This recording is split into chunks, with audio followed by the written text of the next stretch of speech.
Cruelty may seem to go unchecked for a season, but it is never unseen. There are moments in life when the weight of injustice presses down so heavily that it feels as though the world has simply turned a blind eye. We watch as those who harm, betray, and manipulate walk away smiling, their hands appearing clean, their reputation untarnished, as if nothing ever happened. And in those moments, our hearts cry out for an explanation. Why is this allowed to happen? Why do they get away with it? We look for immediate consequences, for instant justice, and when we don't see it, we're tempted to believe that maybe no one is watching, maybe no one cares. But what we see with our eyes is not the whole story. There is a truth that stands unshaken by time or circumstance. No act of cruelty escapes the gaze of the one who sees everything. His vision is not limited by walls or distance. He doesn't just see what's done in the open. He sees the hidden motives, the whispered lies, the carefully masked intentions. And when it feels like there is no accountability, that's not because the offense has gone unnoticed. It's because the time for reckoning has not yet arrived. You see, there is a purpose in the delay. We often mistake delay for neglect, but they are not the same. Delay is preparation. Delay is gathering the full weight of truth so that when justice comes, it is complete and undeniable. Imagine a farmer planting seeds. When you put them into the ground, there's no immediate harvest. You water, you wait, you watch. The soil looks the same day after day, but beneath the surface, something is happening. Roots are spreading, the unseen work is taking place, and in time, what was buried will rise. Cruelty works the same way. For a while, it seems like nothing is happening, but the seeds of every action, good or evil, are growing toward their appointed harvest. And here's the remarkable thing. Those who commit acts of cruelty often live under the illusion that time is on their side. They mistake silence for approval, thinking that because no lightning bolt has struck them down, they're free from consequences. But the silence isn't safety, it's simply space. Space for repentance, space for a change of heart, space to choose a different path. If that space is ignored, then what comes next is inevitable.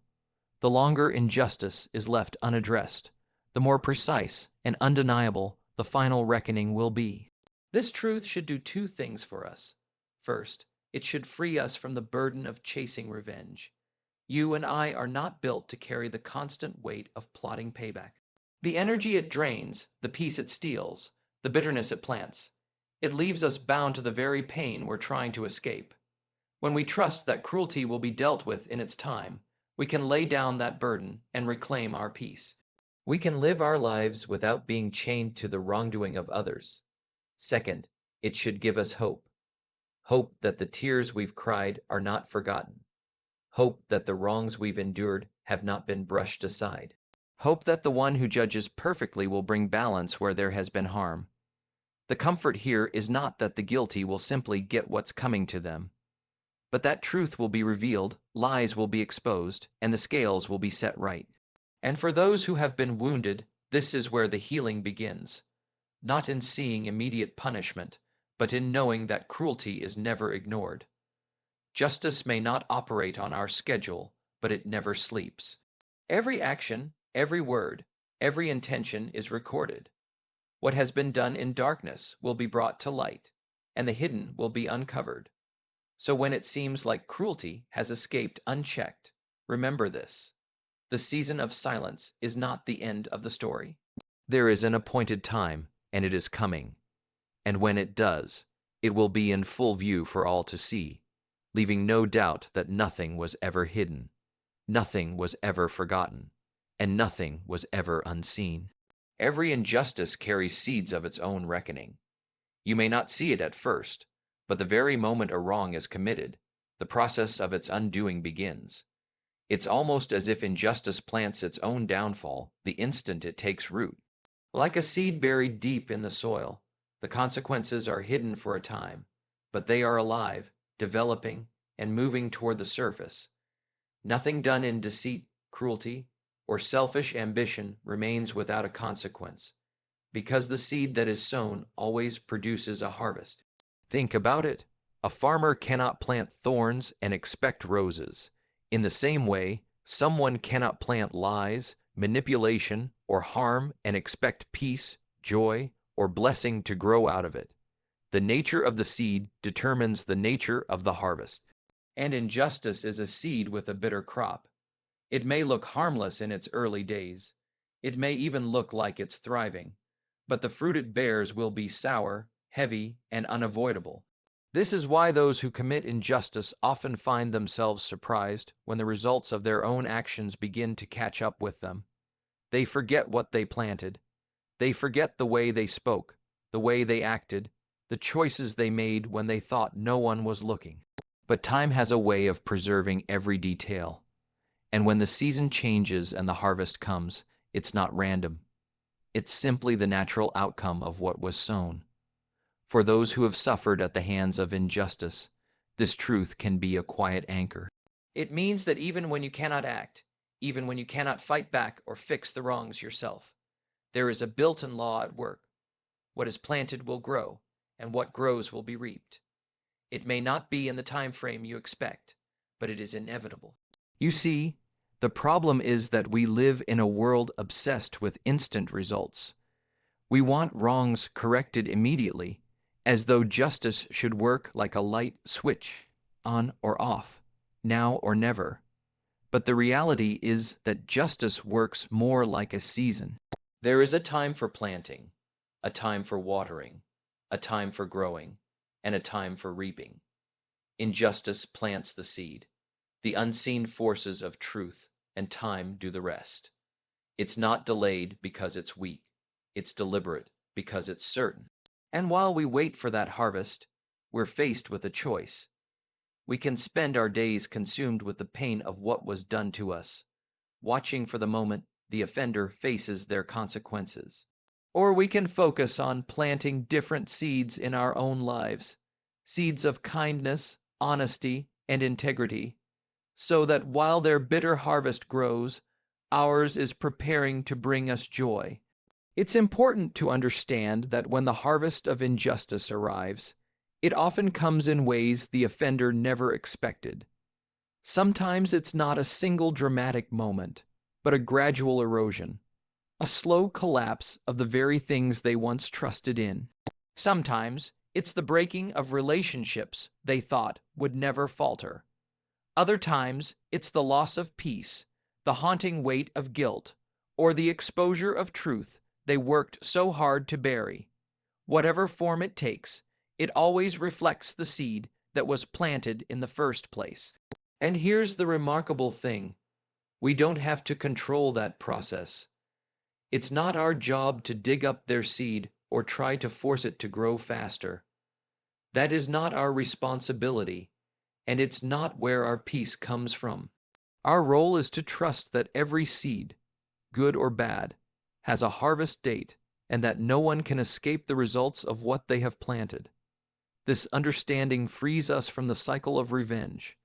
We don't have to waste our energy trying to make them pay, because the very injustice they committed has already set the wheels of consequence in motion. Their reckoning isn't in our hands. It's already growing from the ground they themselves sowed. So when you see injustice and it seems untouched, don't be fooled. The soil is working, the seed is alive, and the day will come when what was planted will break through the surface for all to see. That is the way of things, and nothing can stop it. God's timing is deliberate. His justice is perfect and unavoidable.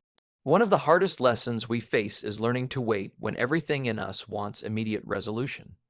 We see wrongs that need to be made right, lies that need to be exposed, and cruelty that seems to be rewarded, and we wonder why nothing is happening.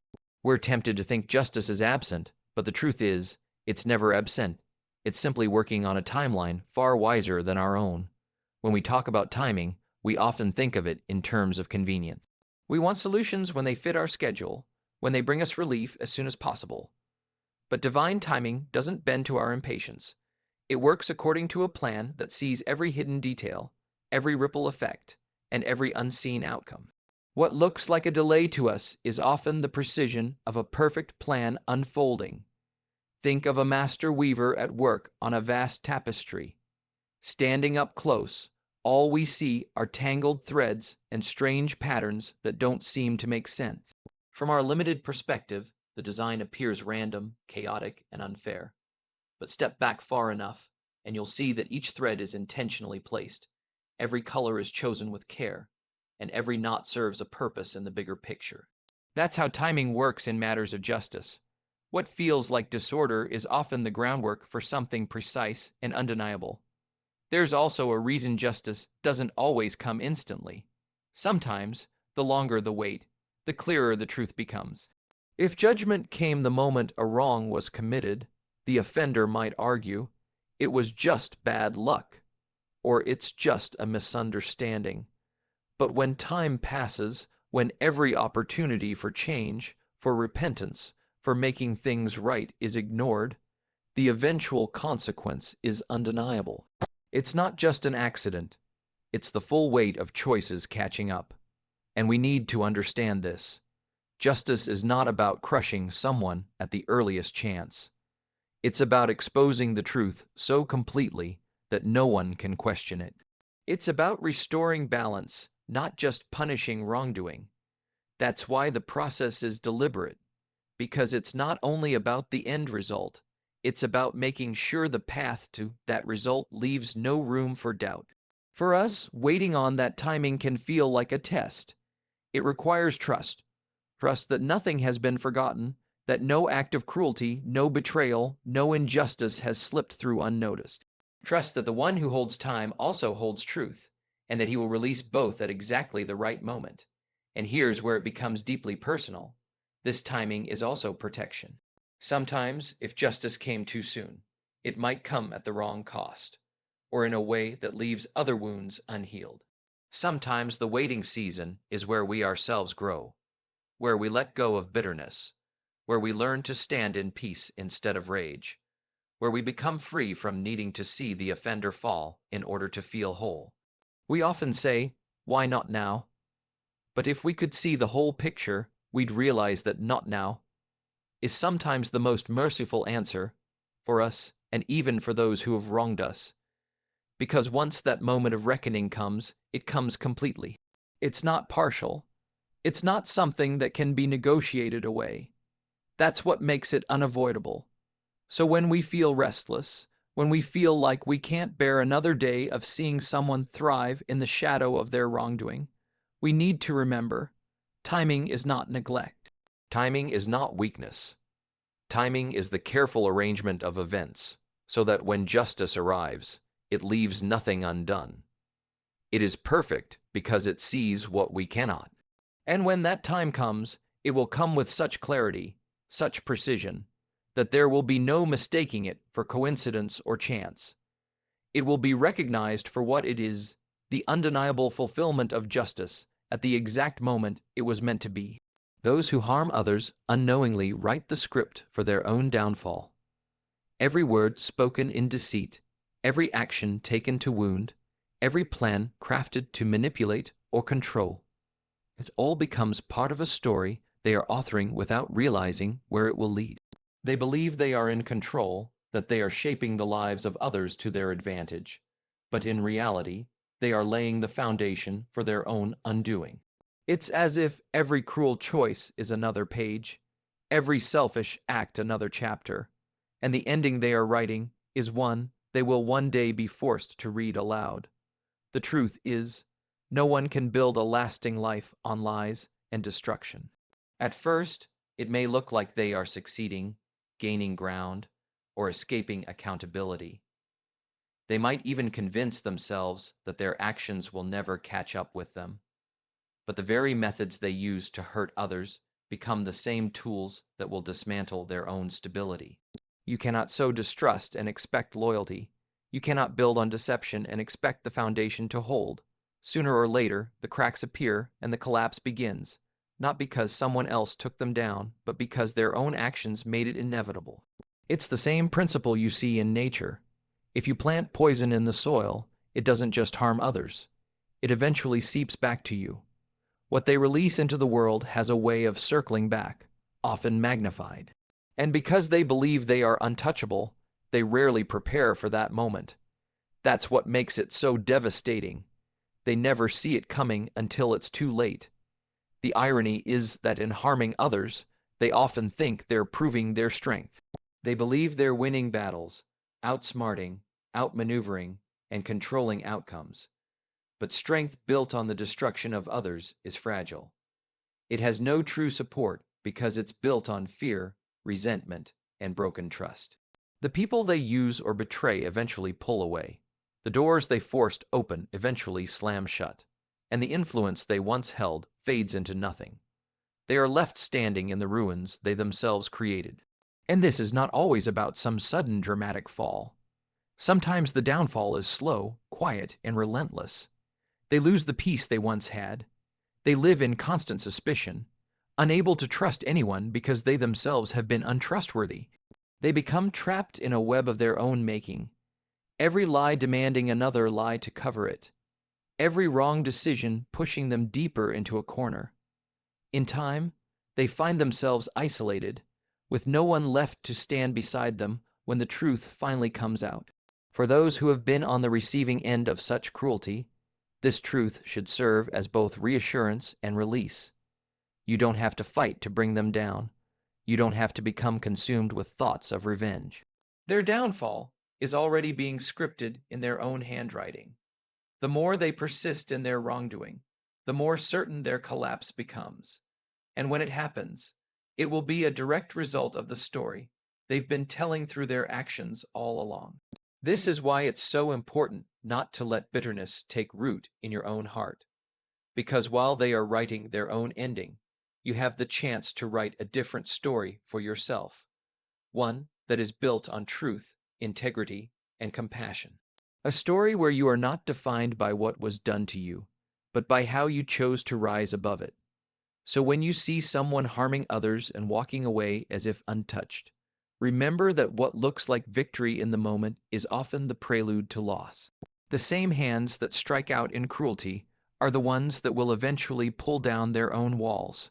They may not realize it yet, but the script is already written, and they are the author of their own fall. The oppressed find peace in trusting the one who sees beyond the moment. When you are the one carrying the weight of betrayal, injustice, or cruelty, the moments can feel unbearable. Each day feels like a battle to simply get through, and every reminder of what happened reopens wounds that never seem to fully heal. You might look at the person who wronged you and feel the sting of unfairness. They seem to live without consequence, free from the pain they caused, while you are left to deal with the aftermath. In those moments, it is natural to want answers, to want resolution, to want to see with your own eyes that justice has been done. But peace doesn't come from seeing every wrong immediately corrected. Peace comes from knowing that you are not alone in what you've endured, and that your story is not defined solely by the hurt someone else caused. There is one who sees beyond this moment, who sees the pain that others overlook, who understands every detail of what you've been through, even the parts you've never spoken aloud. He is not limited to your current perspective. He sees the beginning, the middle, and the end all at once. When we trust in the one who sees beyond the moment, we no longer have to cling to control. We don't have to obsess over when or how justice will happen. We don't have to keep replaying the offense in our minds, trying to imagine the perfect scenario where the wrongdoer gets what's coming to them. Instead, we can rest in the truth that nothing escapes his attention and nothing is forgotten. That kind of trust allows the heart to breathe again. It's not that trusting erases the pain instantly. It's that it shifts the weight off your shoulders. The burden of making everything right is too heavy for any of us to carry. When you try to be the judge, the enforcer, and the healer all at once, it will crush you. But when you hand that burden over to the one who sees it all, you make room for healing to begin. There's a freedom in knowing that you don't have to be the one to make every wrong right. You don't have to chase down every lie, expose every secret, or prove every truth. That's not to say you stop caring about justice. It's that you recognize there is a greater justice at work, one that will bring resolution in ways far beyond what you could orchestrate on your own. And here's what often happens when you learn to trust in this way. The person who wronged you no longer has the same power over your emotions. Their actions, their words, and even their presence lose the ability to dictate your peace. You begin to live from a place of quiet strength rather than constant reaction. That's when the oppression starts to loosen its grip, not because the situation magically disappears, but because you have chosen not to let it define you any longer. For some, the hardest part is the waiting. You want to see the ending now. You want closure that comes with undeniable justice. But peace doesn't require you to see the ending before you rest. It requires you to believe that the ending is already in capable hands. And in that belief, you can move forward without being chained to the harm of the past. It's also important to remember that the one who sees beyond the moment is not just watching the wrongdoer. He is watching over you. He is not only concerned with justice for the offense, but also with restoration for your heart. Sometimes that restoration begins long before the justice you hope for arrives. It starts in small ways, a moment of unexpected joy, a shift in perspective, a newfound strength you didn't know you had. When you embrace that kind of trust, your focus changes. Instead of living in the shadow of what happened, you begin to step into the light of what's still possible for your life. And even if justice is still on its way, you will already have found a peace that cruelty can't take from you. The truth is, you may not see the full picture right now, but you can be certain that the one who sees beyond the moment is already working in ways you cannot yet see. And that certainty is where your peace lies. Mercy is for the repentant, consequences are for the unrepentant. There is a deep and beautiful truth in the fact that mercy is always available, but it is never forced upon anyone. Mercy is an open hand extended, an invitation to turn away from wrongdoing and start again. But for it to take root, there must be a change of heart. Repentance is not just saying I'm sorry because you got caught. It is a genuine recognition of the harm you've caused and a willingness to take responsibility, to turn in a different direction. Without that, mercy is rejected, and when mercy is rejected, consequences step in. The unrepentant often mistake the patience of others for permission to continue. They see the lack of immediate punishment as proof that they can go on without ever facing what they've done. But patience is not approval. It is opportunity. It's a space given for reflection, for change, for choosing a better path. When that space is squandered, the door to mercy begins to close, and the only thing left is the natural result of their choices. It's important to understand that consequences aren't just payback. They're the inevitable outcome of a life lived without accountability. When someone refuses to acknowledge the harm they've caused, they set themselves on a collision course with the results of their own actions. Lies eventually unravel, manipulation eventually isolates, and cruelty eventually circles back.